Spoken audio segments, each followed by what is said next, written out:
Get you guys unmuted at the Rebuild Crew. We're having a little bit of sound things going on, so we're trying to coordinate here. Let's get you unmuted over there, Rebuild Crew. There we go. And Becky. Hey, everybody.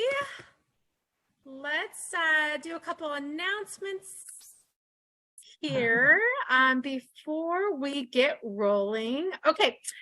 Hi, everybody. Welcome. So we just have a couple things. Number one, tax receipts did go out already. So yay. Thank you, Kristen, for getting those out early to everybody. They went out via email about 4 days ago. So if you didn't see it, check your junk mail, because sometimes we do go to people's junk mail boxes because all the filters out there. So if you didn't get it, check your junk mail. And if you still can't find it, reach out to us and we can send you another one. So thank you to everybody. That was for 2022. If you donated to Battlefield. And just a side note that if you donated on Facebook, that is not included in that total number that we included in your donation letter. And that is because Facebook does their own receipts and we don't have any kind of cohesion there of knowing there. And so you will find or receive your own receipt from them for anything that you might have donated on a Facebook fundraiser or anything like that. But anything directly through our website or anything like that would be included in anything that wasn't attached to any product or service is included in that letter. So if you have any questions, you can reach out to us and we'll be happy to help you out there. Mom's group tomorrow. Becky's going to head it up. So you are in good hands tomorrow morning. Ladies, all of you ladies of Battlefield, you're all invited every Wednesday morning, 11 a.m. We just take 1 hour. It's always on Zoom. We just take 1 hour to connect. We talk about the topic from the night before. If there's a new mom on for the first time, we have fun getting to know her and introducing everybody to her. So you're in good hands. If you've never been to a mom's group, you're in great hands. So please join us. And if that's something that you can't come to very often and you can just come here and there, that's fine. You don't have to come every week. We know lots of you work.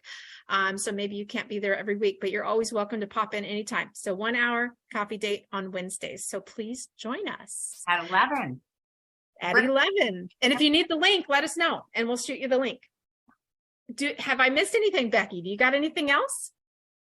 I don't think you've missed anything, Angie. Okay, well, Brick's not missing anything tonight either. No, he'll be there tomorrow, like I said.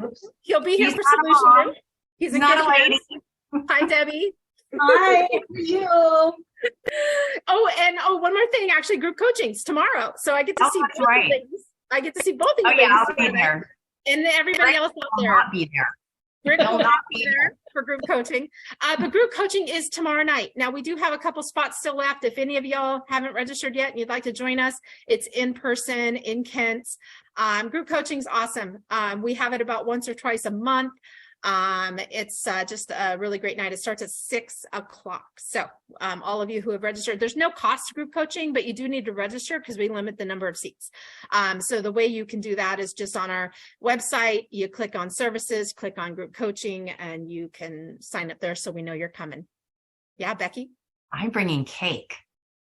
Oh, perfect. So y'all got to be there. Oh, I did my cake decorating class at Celebrity Cake Studio. Ooh. It'll be delicious. Oh, awesome. Well, that happens to be my favorite cake. So, I'm in trouble. I'm in trouble again. I'll be on Mom's Coffee tomorrow and at group coaching. Yeah. Awesome. Awesome. So it's a big day tomorrow. I look forward to seeing you all. Okay, let's move it over to the Rebuild Crew. Let's find you all. Put you on spotlights. So those of you new out there tonight, welcome. I want to introduce you to Mr. Kyle Munkers. He is a manager over there at Rebuild Recovery, but he also brings us Kyle's Corny Comedy Corner each week to start us out. So Kyle, go ahead and take it away. We're not hearing anything. I haven't said anything yet. Oh, okay. Don't forget about Mom's group. All right. What do you get when you get all your buddies together in a boat? A friendship. One time, my ex-girlfriend poked me in the eye. I don't see her anymore. I got fired from the sperm bank. They didn't like it when every time a new person walked in and I would say, get a load of this guy.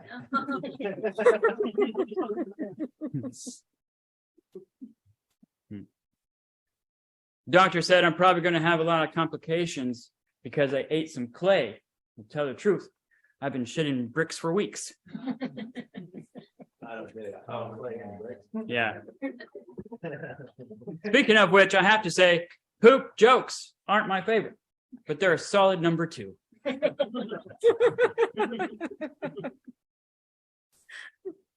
What's the best way to get a country girl? A tractor.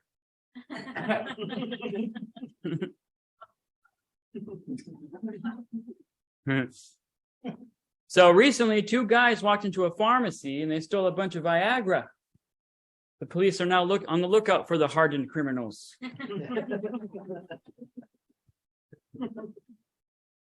You know what a sleazy frog says?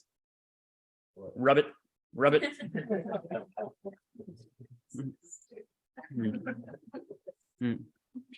I bought a brand new toilet brush last week. Brand new toilet brush.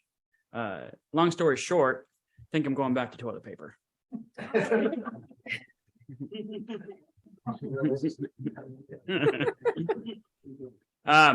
Everybody keeps telling me to stop doing my favorite penis joke, but I have to tell you, it's really grown on me.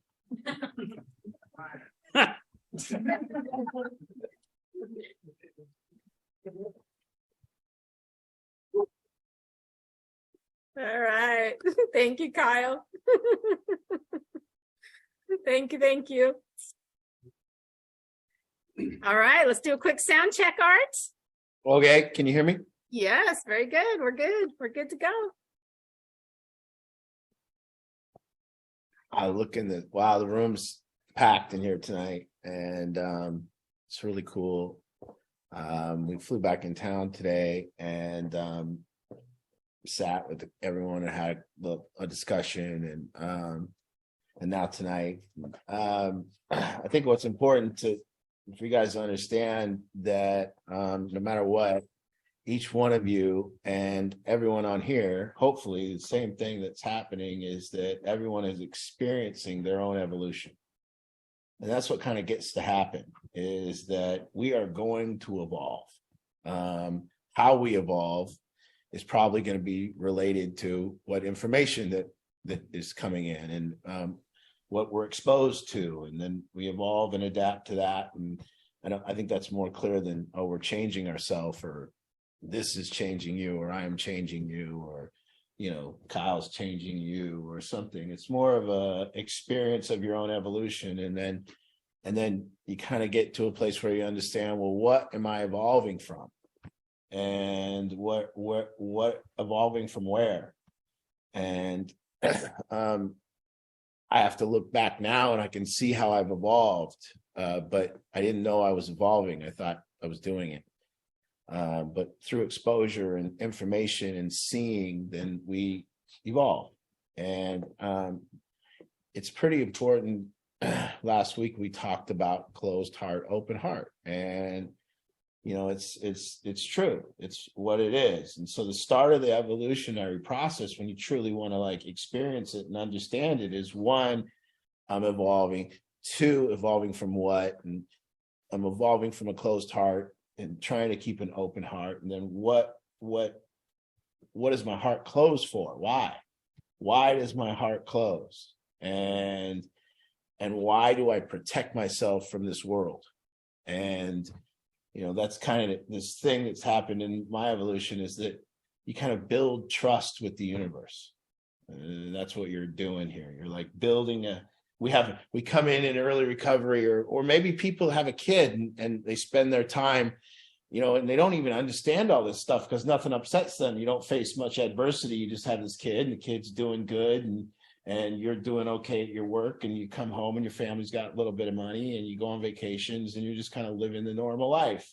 And then this shows up and this difficult situation where you have a belief system that this other person needs to change to free the family up or whatever it is. And so that's what they're going through. And so and then you guys come in and I hope you understand that you have a fear of the world. And I didn't understand it. I didn't understand that I had a fear of the world. You know, my whole life I had people that I looked up to. I remember watching basketball and I looked up to Bobby Knight. Bobby Knight was this coach that could throw chairs right onto the middle of the floor if he was pissed off. He would slap the kids that he's coaching. And for some reason, I looked back and thought, wow, that's cool. And I always thought that the bosses at my job that yelled the most, I was always like, man, don't mess with that guy. He's badass. Like he, you know, and if I got yelled at by him, I was like, yes, sir. Yes, sir. And I seemed to be happy to get yelled at or something, but I understood why.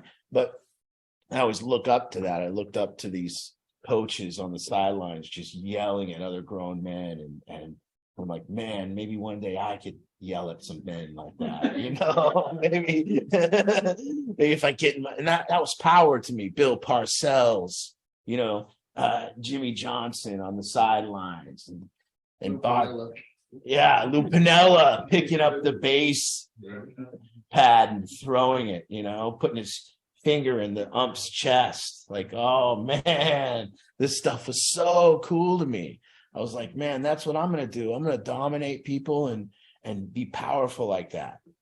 And then I got into this thing where I had a chance and an opportunity to like get in that position where you kind of could lead people or you could hold people accountable. And, you know, there started being a real switch in how I felt when I yelled. And then, you know, you start discovering this, and all of you might be sitting in here and you go, well, if I was leading people, it would be easy for me. I won't yell. I won't get angry. You have no idea. You have no idea if you're put in a position to lead a team at work or to lead anywhere. You have no idea. And so it switched. And at some point I got to the place where I looked up at people that remained calm and I went, wow, how did they do that? And so it started switching for me where I went, okay, as I've evolved, one of the things that I started realizing is I was scared, and I was scared and fearful and insecure of this world. And when I'm scared and insecure of this world, my heart closes. And when my heart closes, my mind races to protect me. And I yell and scream or do what I dare to try to control the world. And I realized in that okay, and there's a sentence, and I always say it, and I'll say it again, and it says that being convinced that self manifested in various ways was what defeated us. We considered its common manifestations. And at some point that changed for me, and I understood it to be different. I understood what it meant was being convinced that my fears and insecurities are what defeated me. I considered my fears and insecurities. And all the time, over and over, I can now just consider my fear. So every time, and for me it happened, I hope it happens for you. I hope for you, you understand that every single time that you're upset, 100% of the time, it's because you're fearful and insecure. 100% of the time. And if you grasp that for a second, you understand that it's 100%, that it's not a little bit, that when you say that person makes me so angry, that you're fearful and insecure. And you start understanding this about yourself. And can we just talk about what happens in these cases where we go from a place of our fears and insecurities overtake us, and we're in some type of verbal altercation, or we're in some type of thing where we've kind of lost it and we're upset. And can we just talk about how stupid we sound and how stupid the things we say. We take somebody that we're in love with, somebody that we're together every day, and we're talking about things they did 3 weeks ago, and we're just like, you know, saying the stupidest shit. And then we that whole process where you're like fine for a second, but then a touchy subject comes up, then you start arguing and you start getting really angry, then you start blaming, and each person starts blaming, you did that, and all of a sudden we say something so stupid when looking back, and we kind of what happened there? what happened is we kind of got over our head. And so like what this process becomes is this wading into the pool of our insecurities and our fears. And so what happens is if we're not constantly exposing ourselves to different depths, we can't ever we can't check and measure the growth of our evolution. So the way that you check the growth and measurement of your evolution is okay, I've come to this point where I attribute every time I'm upset to being insecure. And now I look at it. I look at my fears. I look at what I was scared of. I truly do it because I'm convinced. It says being convinced. And I just don't think people are. I think that when they're upset, they're not convinced. They're not convinced they're insecure. And in fact, you should be arguing that point if you're not doing this. It's like 100% or nothing. So if you're like, I'm upset this time, but it's not me, that doesn't work. I'm upset this time and I'm angry this time, but that's because he did that. Does not work. It's 100 or it's nothing. Either I'm totally convinced that when I'm upset, I'm fearful and insecure, or I'm not. And if I'm not, I'm blaming. And so understanding this process, the thick of it, only takes place when you understand that when I'm upset, I'm fearful and insecure and distrusting of the world. I'm distrusting of the universe. And so my goal then in my evolution, or if you're going to evolve, I will tell you, you can do all the work on changing that you're going to do. Anything you do, I'll measure your growth on one thing: upset or not upset. That's it. Don't tell me I've evolved as a human being. I got a brand new car. I've evolved as a human being. I bought a house. That's not it. Because you can be in your house being a little whiny bitch, just yelling at the world. And that ain't shit. And the question is, are you growing and are you measuring yourself in this wading pool of insecurities? Meaning, last time I walked into these waters, I got upset, lost myself, said stupid shit, and it was over my head. Now I'm having this conversation with somebody, or I'm dealing with this issue, and it's right here. I can kind of keep track of myself. I'm like not blaming, I'm kind of doing it. And then soon the water's at my ankles. Oh, that stuff used to just bother me. I'd get so upset, but now it doesn't. And that's how we're checking our growth. We're checking to see what upsets us. And, we always need new things to make us insecure, to forget about the old things. We need this to kind of, see what's up. Like, wow, man, somebody used to say something like that, I'd go off. Now, so how does it work? How is this thing? And then it says, being convinced itself manifested in various ways was what defeated us. We considered its common manifestations. It says resentment is the number one offender, but resentment is over here. It's when you missed it. See, if I'm doing this and I realize that I'm upset because I'm insecure, then I'm not upset because you did that, and then I don't have to resent you. And so resentment is the fact that you're not doing it. Not admitting it. You're not admitting that when I'm fearful, it's because I'm insecure. You're not doing the work. And so what you're doing is you're saying, no, this time that I got pissed, it's because that guy did that and I resent him for doing that. Now I got to make a list of my resentments. And every time somebody does something to piss me off, I got to write their name down and I got to come up with this whole thing about how it's me or whatever. But I don't really buy into it, because if I would have bought into it, that I'm scared and insecure with this world, that I don't trust this world. And every time I'm upset, I'm showing my distrust to the universe, and I'm being a child or an infant. And that's what it is. And by the way, it's never to the point where I'm sitting up here saying, I'm no longer scared and insecure. No, I'm no longer scared and insecure about that thing. But I'm still in deeper pools over here where I'm scared and insecure about this thing.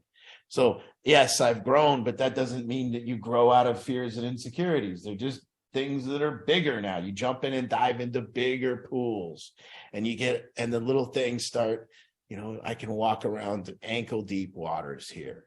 It's easy, come into this with you guys, and it's going to take a lot to get me to yell and to get me upset, but put me in a poker tournament with 100 guys that are better than me. I'm losing track of myself. I'm getting upset. I'm getting frustrated. put me in a room with a bunch of liberal policymakers on addiction, lose track of myself, get upset. So you see, but yet I don't know if people, and that's the thing I always say, people should have questions, and you should have questions because, there's this hanging on and being convinced that my fears and insecurities are what defeated me. I consider my fears and insecurities, but that's not what we're doing. That would be great if that was what we're doing. But what people are doing is being convinced that that guy's an idiot. I consider how he behaves. And that's more of what's going down. And so, but you're going to evolve regardless. This is going to wash over you, and you're going to see it, oh man, why am I so insecure? I always thought it was fascinating too, to look at something that would upset me, but not the person next to me. And I always thought, wow, why aren't they upset? Why aren't they mad? And then it started changing where I started going, well, why aren't they mad? Like, why aren't they mad? Why am I? What's got me all twisted up? Why am I twisted and this person isn't twisted? I used to be so upset all the time. I remember just that feeling of against. So what happens is that we're in this weird world where your family or you and everyone's trying to change each other. Everyone's trying to and it's all this misguided, especially in here in this room, like I'm trying to change this person. And it's like, why? Well, it's because they pissed me off. Well, yeah, I know that's what it is. So now you've utterly disqualified yourself because you're pissed off. And then until you start doing the work of dealing with your fears and insecurities, which are defeating you, and it's not the other person, then maybe then you get to the point where you start dealing with your fears and insecurities, and then it's a whole bunch of work and you ain't got time to change no one else. So now you're just doing the work of that. And hey, but what happens is if you really do this, what you do is you get to the point where you trust the universe with people. And you trust those people in the universe, and you trust what it is they're going to do. And it's not always, but you get a taste of it. And all of a sudden, oh, wow, I'm not upset anymore. So I really don't care if that person changes or not. There. I'm annoyed. I'm frustrated. That guy makes me mad. So I want to change him. That's not going to work. They don't give a shit that you're annoyed and frustrated. So the evolutionary process could be sped up, really sped up, if you knew what you were doing. And I hope that's what this is, that that what you're evolving from is a scared and insecure person that didn't trust the universe. And through the work of dealing with other people, through the work of relationship, you get to measure your growth on what upsets you and what doesn't. And we see it. Right, you're here the first week so upset, lost track of yourself. And you lose track of yourself, you get upset, you'd say stupid shit that you regretted saying, right? Yeah. And here you are now. And what's happening? You can just look at the evolution of Ryan and you can go, he's trusting the universe again. He's starting to calm down. He's not so jumpy. He's not so upset all the time. Yeah, not so defensive. So you see what's going on with you. And you start realizing I'm experiencing my own evolution. I walk into the pool of that and no longer goes over my head. I walk into this pool and it used to just put me right underwater, and I'd say and do the stupidest shit like I was drowning. But now all of a sudden, I can walk in that pool. I can go talk to a liberal, and I can go sit with my nephew at lunch, who's a absolute socialist, and just sit with him, and I don't want to wring his neck like I used to. So there, I've grown a little. I used to want to choke him out right at the table and leave him there to pay for dinner. But now, now I actually can stay. And so now I can measure, wow, what was I so scared and insecure about when he was saying words and I wanted to choke him? He was just saying words. And I wanted to reach, he had to think my way. And there's that little art, you got to think my way or you're wrong. You know, that's still truth, but begin to trust the universe. It's what it is. So when everyone else is upset, and you can sit there and go, doesn't bother me. Wow, you've grown. But look and measure yourself around the people that you're with. See how upset they get. See how upset you get. See where you're at. See what things hit their insecurities compared to yours. Really look. Be at work and the girl or guy takes you outside to talk about how they're upset. And just look at them and go, wow. Look at how insecure they are over this. They're losing it. You know, what the hell? And I want to point out that we never lose our fears and insecurities. Not that I've seen. Maybe Ram Dass or maybe the enlightened one or Buddha or something. But for the most part, it's not how it goes. It's just it changes, it evolves. That pool used to be too deep for me. I can go into this pool now and swim fine. It's okay. That pool is just a tiny wading pool. And when you stop getting upset, that's when you stop growing. Now you need to find new challenges to show you how to be upset again. I could probably be at peace my whole life just running around this little neighborhood and having everyone say I'm perfect and right and no one disagree with me, and wow, I've really grown. No one disagrees with me anymore. Well, just step down to a different environment for a day and I'm back yelling again. So you know, so it's what a thing. All you got. What a thing that you get to do. If and only if you acknowledge that you're scared and insecure. If and only if you acknowledge that you don't trust the universe, that you've kind of made so many mistakes and shit doesn't turn out very good for you, that you're now kind of hypersensitive to the universe. Restless, irritable, discontent. That's what it is. That's what it's from. You might as well just say insecure and fearful. Not feeling safe in the universe. And so through this attribution process, when I begin to no longer blame, I begin to say, what I want is to be secure and safe. What I want is to not be upset. I'm not thinking it's cool anymore. Just by the way, everyone that's upset looks like an idiot. 100%. Find somebody that doesn't look like an idiot when they're upset and yelling. Find one person, point them out to me. I'll show you an idiot. And we are idiots when we get upset. We are idiots. We say and do the dumbest shit. We say shit we don't mean. We're just remarkable in that way. To the point where you look and you go, wow, I don't want to be upset anymore. And as soon as you say that, you go, wow, I must deal with my distrust and my fear of the universe. And just look, all the families on here, just look at the conversations that you've ended up with when your fears and insecurities have taken over. Just think of some of the dumb shit that you've said and tried, and the way we treat our loved ones and the way that we fight with each other. And, you know, yes, this person is doing drugs and it's not good. Yes. But what are you foaming at the mouth for?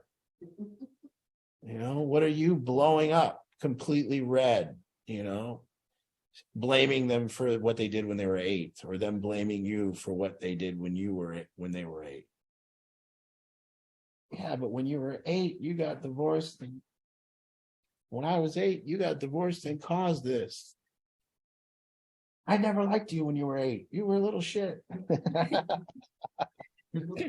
I always knew you'd be a drug addict, even when you were 8. I saw you sneaking them sodas.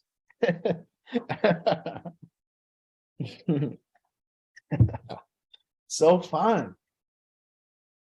So fun, man.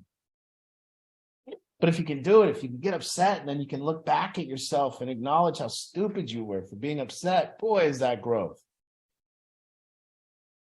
Because then you're upset and you were insecure and fearful, and that's all that happened. And there's no resentment to that. There's nowhere to go with it. It's like, I'm sorry. It's about the only place to go for it. I'm sorry. Maybe my points were valid, but I disqualified them as soon as I got upset.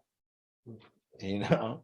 If I wouldn't have got upset, I might have had some very valid points. If I could have. Because a lot of people have a really strong foundation in that mindset. Yeah.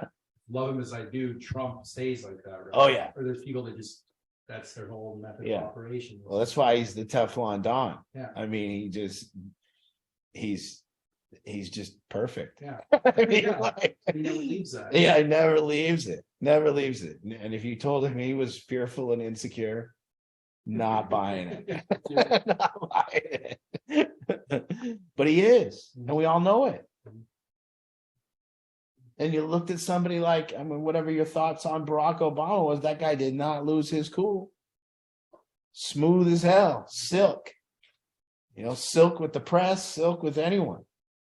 You know, even old George Bush, except when he got hit in the head with the shoe. The dude just took his shoe off and hopped it at him. Oh, that was good. Clinton was pretty silky. He didn't get upset. You know, I did not have sexual relations with that woman.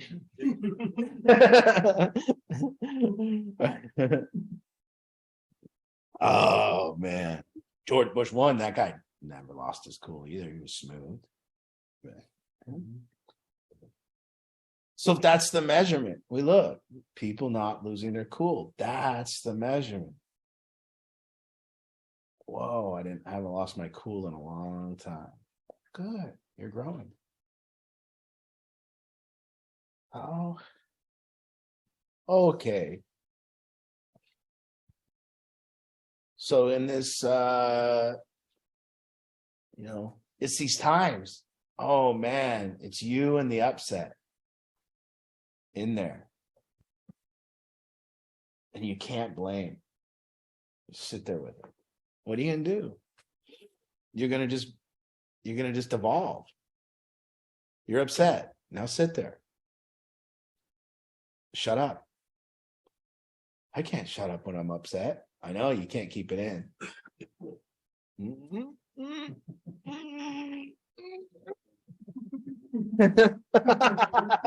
Smoke just starts coming out of your ears. I need to blame you, you know? And you sit there and you just go, oh, wow. Oh, this is excruciating. There's nobody to blame. I just got to sit here in this excruciating pain. And it is. I'm upset because I'm insecure. That's painful. What are you going to do with that? Let's see if you can just get on the phone with your friend and say, I'm upset and let me tell you why, and complain about your friend a bunch. All that energy gets out and you didn't grow. Good for you. You just vented it all out and now it didn't help your growth at all. And you just run around running a racket on the world. Telling everyone how the world is wrong. Let me point out another way the world is wrong. I don't know, the universe is pretty right. It's the universe. Whoa. Whoa. People are running around. It's wrong. It don't give a shit that you think it's wrong. The universe is like, you're a flea. But here we are. People should be different. Yeah. Oh man. Okay, Ez. All right, let's open it up.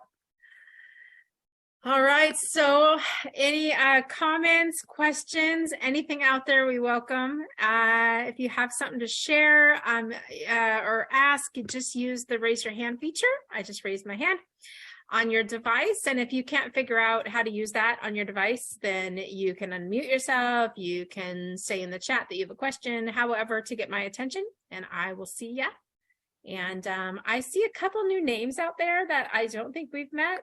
We sure would love an opportunity to meet y'all.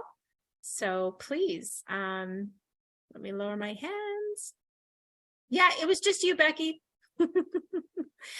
Yeah, so let's open it up, you guys. We got plenty of time for some interaction. And if anybody out there is really going through it, we welcome that too. So if you need a coaching moment, this is your opportunity. So.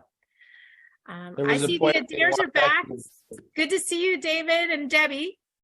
We look forward to meeting you in person on Friday. But glad you're back.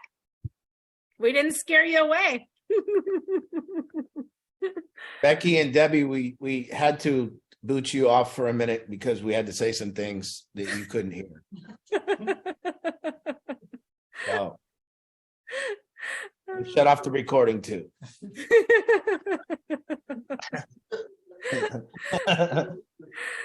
Hope that doesn't upset you. Yeah, she's gonna, yeah. Yeah. There's just some things you two, we just don't want to break it to you. Danielle's back from the UK. She's officially, so Angela Bottaluca, we actually have someone that has now beat you in the furthest away. Angela's on tonight, and she's from West Virginia, and she tunes in. She's been with us for quite a few years now, and she's always been our furthest away. But Angela, we have somebody who's outdone you, and Danielle is from the UK. So anyways, good to see you all from afar. And I see a Heather out there. I don't know if we've met you. It's hard to tell who you are if we've met you. If you'd like to say hi and introduce yourself, we'd love that. And you can just let us know that by unmuting yourself, and we can meet you. And I thought there was someone else's name out there that I didn't. Hey, Heather. Hi. So I met Angie many years ago through Nerium. Oh, okay. And so that's where I met you. Great. So, and we're struggling with it again with my son. And I thought, I need to just come to a meeting. Oh gosh, we need to get you in for a consultation. Where do you live? DuPont. Okay. Hey, shoot me a text. I'll put my number in the chat, and let's get you in for a consultation so we can get to know the situation and see how we can best help. How old's your son? 24. Okay. Almost 25. So. Okay. All right. What's his name? Quincy. Quincy. We never had Quincy. Yeah.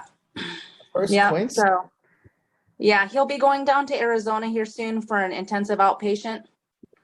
He's been down there before. So. What do? They have him in a sober living along with the intensive. Sober living. Yep. He's been down to the Claudia Black program before in the past, and then went to Archway Sober Living, and then he'll be going back now to Archway Sober Living and redoing that aspect of it. Okay. All right. So. Well, Sounds like Starting off. so yeah, we look forward to meeting you, Heather, or re-meeting you. Yeah, it's been a long time. Okay, great. Well, my number's right there. So shoot me a text right now. And then after the meeting, I'll follow up, and we'll get you scheduled. Okay. Thank you. Awesome. Yeah.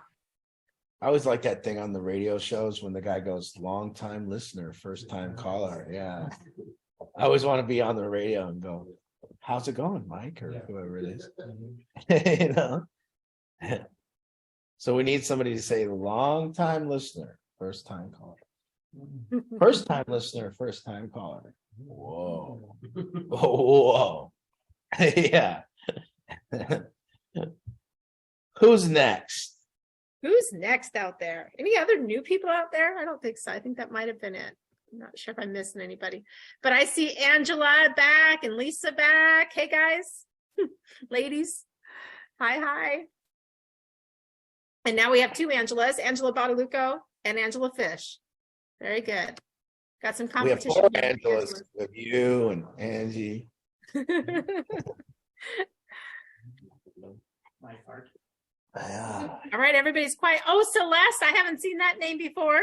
The camera's not on, so I can't tell you who you are, but if you're willing to say hi, we'd love that. Or you've got my number there in the chat. Please reach out.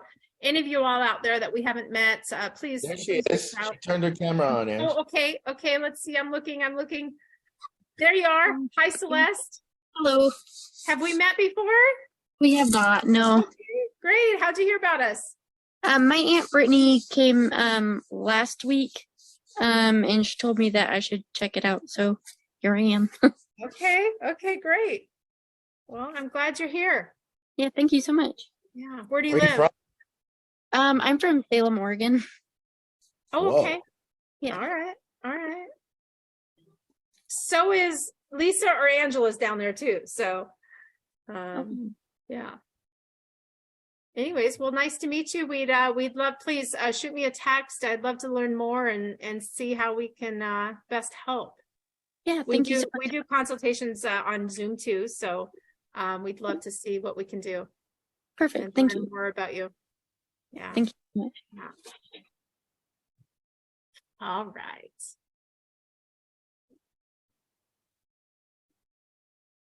Everybody's quiet out there tonight. I can't believe they don't have any questions. People are always more willing to share and ask questions at group coaching. That's one of the benefits of group coaching. Well, let me tell you the frustrations of being me. Let's hear it.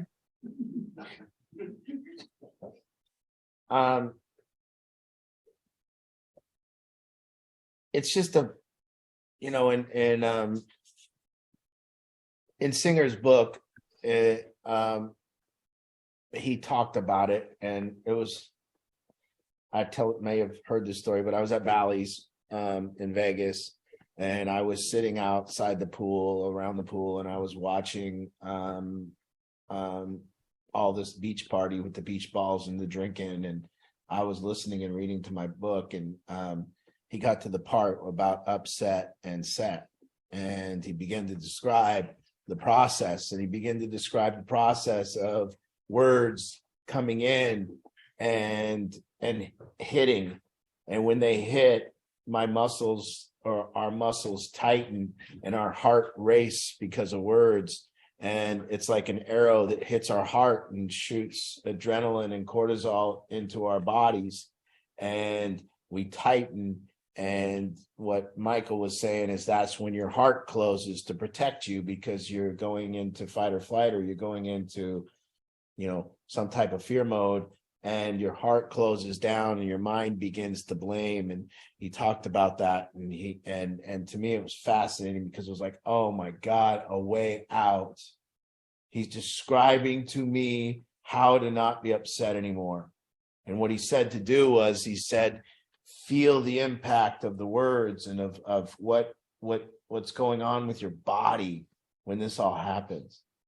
And don't let it get to the mind, because once it gets to the mind, your mind's going to blame the other person for the experience. So he described this whole thing, and he's saying to me, you don't have to be upset anymore. You see that your upsets are caused by some words hitting your fears and insecurities. He called it your stuff or your shit. He said your paint can or whatever it is. And he said something would hit your mess, and whatever your fears are, and whatever your past experiences that are not dealt with are here, and it's your stuff. And he said it's there. And then something hits your stuff, and you react because it hit your fears, it hit your insecurities. It's referencing something that happened to you that you didn't like in the past. And so that makes you feel unsafe. And so he described the whole process. And I'm sitting there at this pool with these people getting drunk, and I'm wanting them to turn off the music and listen to me read this book, because I wanted to give it to people. And it didn't land. I'm like, guys, you're not getting it. Like, you don't even got to drink anymore. Like you're upset because you're fearful and insecure. And if you weren't fearful and insecure and you were at peace, you wouldn't have to drink and use drugs. You wouldn't have to be like this. You could just, and I knew, because I spent a lot of times, I had this big house with 35 drug addicts, and I was burning up. I was upset all the time. I was mad at every little thing they did. I was mad at all their behavior. I was annoyed with them. I was frustrated. And then he just showed me the way out. And what he said to do was, he said, when those words come and you feel the hit in your body, you feel the shift in your body, you feel it, you take that breath and you lean back and you try not to let that take you. And you kind of go, whoa, I'm fearful and insecure right now. I'm feeling the whole process. And you sit there and you wait it out. And you don't respond, you don't do anything, you just sit there with that, and you know your body's gone into this fearful mode, and you just wait it out. And you don't say anything stupid, or you don't do anything stupid, and you just go, oh, okay, there was fear and insecurities. Wow, those words really hit. And then the challenge was right there. Go find more words to hit. Go deal with more stuff, because if you can practice it, you can just be there with it. And then all of a sudden it was like, oh my God, this dude showed me the way out. I remember I flew home about like 6 p.m. and I made everyone get in the big house group room, because I was going to tell them the answer to life. You know, here I go. I get off the plane. I drove right there. I'm going to read them this chapter in this book, and they're all going to be fixed. They're going to now know I don't have to be upset anymore. But see, the dirty little secret to being upset is that we like it. That's the dirty secret, that you won't pick this up until you're done being so goddamn righteous. And you like being righteous, and you like being right. And it makes you feel this dirty little fuel that you feel inside. And so you like resentments, and you like to be right, and you like to talk to your buddy about what a piece of shit someone else is, and you like to say your boss is evil, and you like to say all this stuff, and you're so used to this dirty fuel of resentment that you wouldn't even know what to do with yourself if you weren't upset. You wouldn't even know how to spend your day, because what would you call your friend and bitch and complain about? What would you do? And so the dirty secret of what it frustrates me to be me is that I'm saying, maybe you like the experience of being upset too much. Maybe you get high as hell off anger and resentment. And maybe you belittling somebody and telling them how their behavior is so bad and yours is so good. And you like being right over being happy. And that's the dirty secret. And so people don't just go, well, I don't want to be upset. I don't find it. I don't find anyone coming to the group going, I don't want to be upset anymore. I'm good. What can I do, Art? It's like, yeah, I kind of get what he's saying, but people are fucking stupid. And they're going to be stupid. And I got to point out their stupidity. I'm here for that. That's what I'm here for.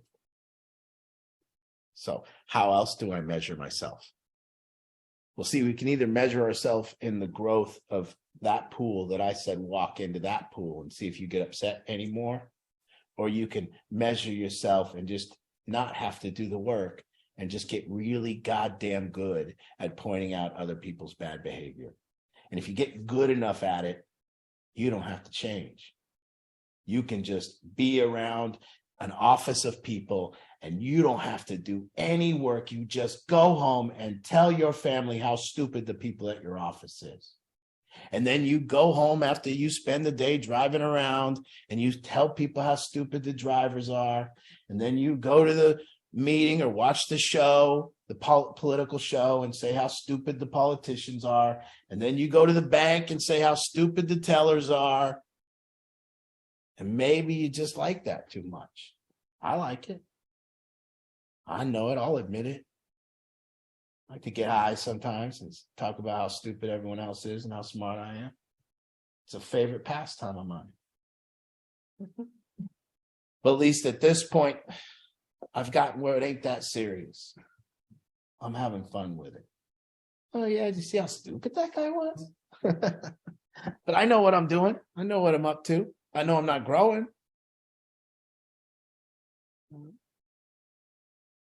You see, you're going to go tonight after this meeting in about 5 minutes. You won't be able to stop it. you're gonna go out and have a cigarette and talk about how stupid somebody is. You ain't gonna be able to stop it. And if it ain't in 5 minutes, it'll be in 20. And if it ain't in 20, it'll be in an hour. So you watch tonight, either in your head or with somebody out loud, you'll say, stupid human. Through my experience, whenever I got upset, a lot of times there was stuff that was coming in so fast. You know what I mean? Yeah. Stuff that was coming in like, Yeah, you can't filter it. but I don't know where or how to take that, lean back and take that breath. You know what I mean? Yeah. It's just coming in like from how many different directions? Yeah. You know what I'm saying? So like to take that, lean back and take that breath in that amount, in that time, or I don't know what to do there. You know? Yeah. I don't like that. That's hard for me to and then not only that, but to admit that I'm fearful. Yeah. You know what I mean? Yeah. To just admit that I'm fearful and well, man. Yeah. It sucks. Yeah. No, that's one of the big questions, this, because we are taken off guard by our insecurities and just the simple acknowledgement after a fight or after you get upset. Just if something, a human can just go, wow, I got really scared and insecure there. Yeah. I mean, just that is so much better if somebody can just do that. But really, but primo is when you're like a linebacker with your head on the swivel, and that was the luxury for me. I would prep. I would be driving over to the big house, which had 35 clients, and my whole 20-minute drive was all, okay, lean back, don't get upset, be calm. And I could see it coming, and then here comes difficult Dave or whatever it was, or just some complaining Carrie or whatever. But here they come, and then I'm like, okay, here it is. I'm on. They're gonna try to get me. Janky Jack. And I just wanted to say that so like prepare yourself for it then? Yeah, like I had that luxury of knowing that it was coming. A lot of times you just don't know it's coming. But for you, like, you're going to go around Travis, so it's coming, yeah.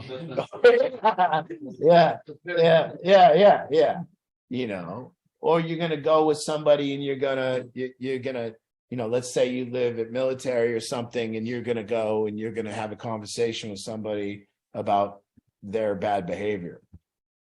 Good luck. You better prep up.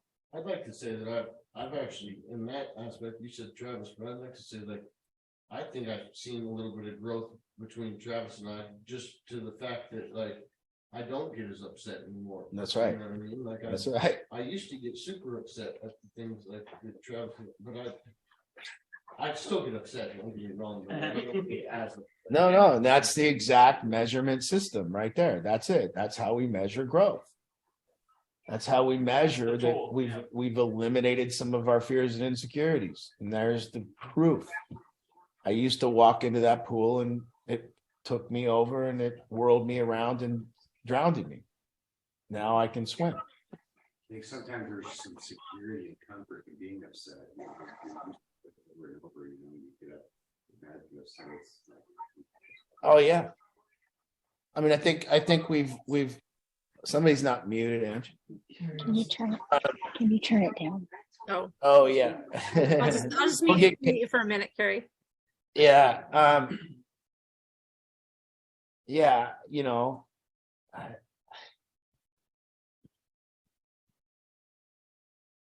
what did you say? There's some comfort in being Oh, upset. absolutely. I remember I used to, Repeat it remember- for us. Repeat I it remember- for us, Art. he said there's so much comfort in being upset. And that's so true. And I remember a long time ago when I hadn't done any training, so I didn't really know what it was. I didn't know what the racket was. I didn't know what was happening. But one of the groups I did a long time ago was being being right is like sunshine on our face. And I always saw people when they were right about something and they were deemed as right, look like this. You know, like the sun's beaming down on them and they're so damn happy that they're right and the other person is wrong. And it's so satisfying and rewarding. And it's like, you know, I was right. I think it's become a substitute. I think being right at some point became a substitute for our success. I think being right in some aspect, being right became more important than successful, more important than love. And we would rather gotcha. We'd rather say, I got you, I'm right, you're wrong.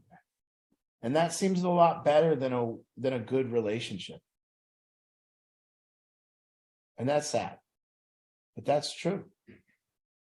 And people need that sunshine of righteousness. It soothes them, comforts them. I'm right, you're wrong. Okay, Carrie. All right, let's get you unmuted again. I think that Hi. sunshine topic was, I think that was back in like the summer of 17, if I remember right. That was a goodie. It is a goodie.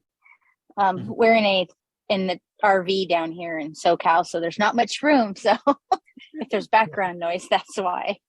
So Art, I just want you to share with us. So you kind of shared with us back at the big house how you would kind of brace yourself for hitting the big house. So how have you evolved to today to prepare yourself for the day with the crew? I don't anymore. I get upset sometimes. It takes me off guard, but I don't find enough low-hanging fruit to do it on a day-to-day basis anymore. So, you know, if I'm preparing for nothing most days, that would be. And so I'm not going to sit here and say that I use my practice here with the crew. And I'm not even going to say that I use it somewhere else at this point. I'm explaining to you that I will use it, but I haven't found it necessary anymore for any kind of preparation or anything because, you know, I say every time we're upset, we're fearful and insecure, but there's also a point where just good leadership has to have some kind of boundaries. And, you know, kind of really what it takes to get me upset these days is somebody doing something that I probably should have recognized and not allowed a long time ago. And that now it's just gotten to a boiling point, and now I'm doing something about it out of anger. And I should have just recognized that this behavior was going to lead, but have evolved to the place where I allow for people more than ever.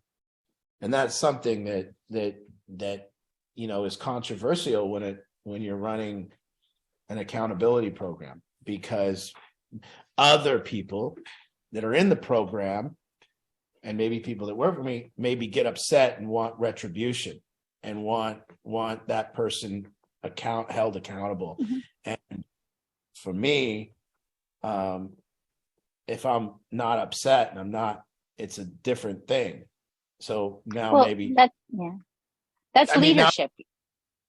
So now you're letting people evolve. I don't want accountability. So now this person does this, and then I find out people are all upset that they're doing that, but I'm not upset that they're doing that. So a lot of times what you're going to see too is that upset leads to some kind of forceful action, and that most of what we're doing to try to change people comes from our upsets. And so once you do this work and get rid of your upsets, you won't want that same vengeance and the same retribution and the same, you know, I told you so. So it becomes harder. You know, hopefully all that happens though is people look around and they go, well, why, how does he not get upset about that? And that's it.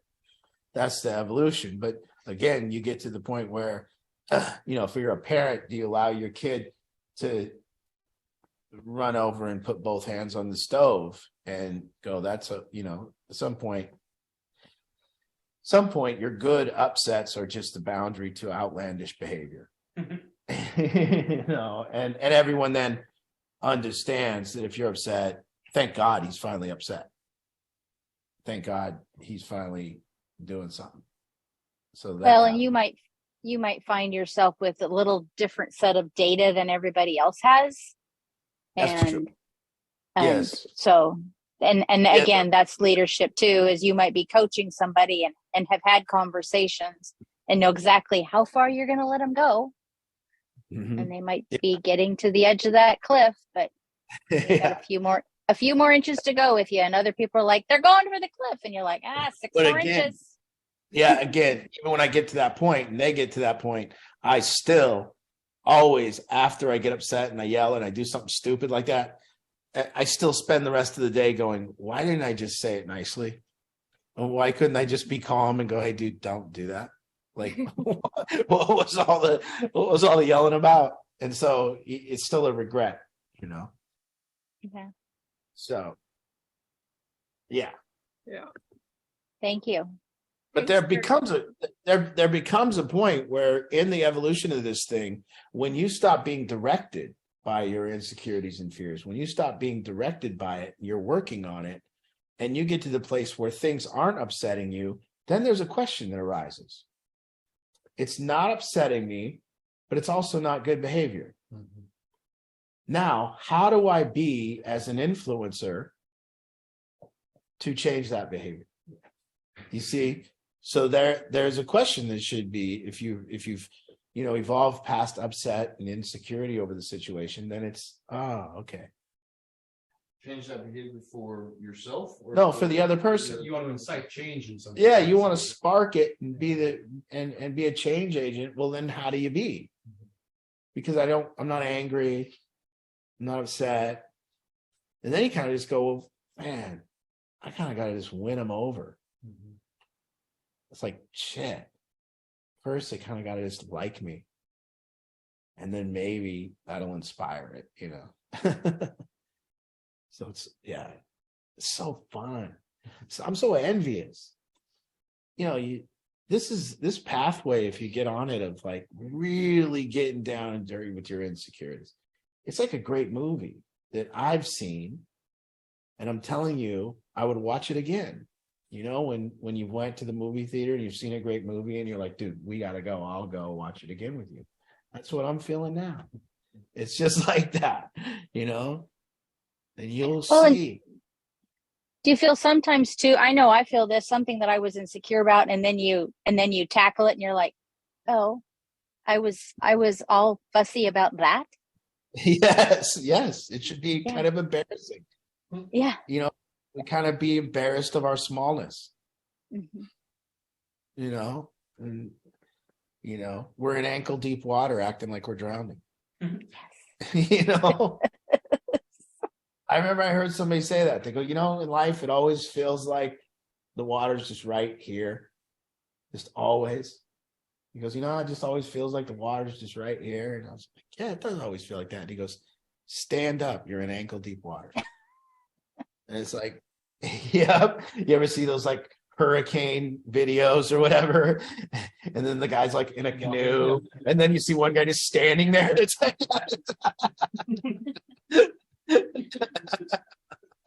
it's like to his knees.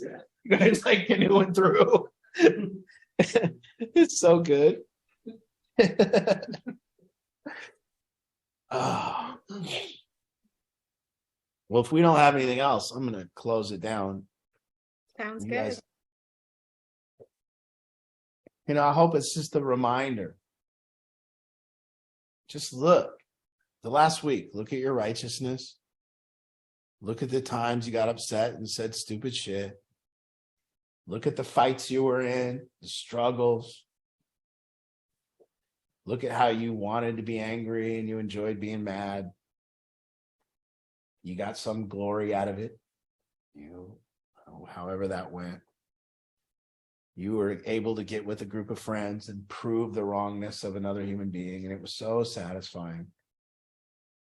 And you start figuring all that out, and you get to a place where you just go, when you get to a place where you say, I don't want to be upset anymore.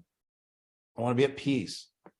I don't want to go through the whole process of getting upset, thinking of the other person for hours upon hours, blaming them in my head, not being able to enjoy the football game, not being able to enjoy something, spending all time and going through that cycle over and over, trying to talk myself out of being upset, trying to do all that kind of work. And the whole time it's just a situation happened. You got insecure and scared. And the other person was to blame, and you thought about them forever until either you talked to them or you vented out to another person and finally got to your place of where you got back to peace. But how long did it take? How long were you gone? You got upset at 10. How long did you waste that day?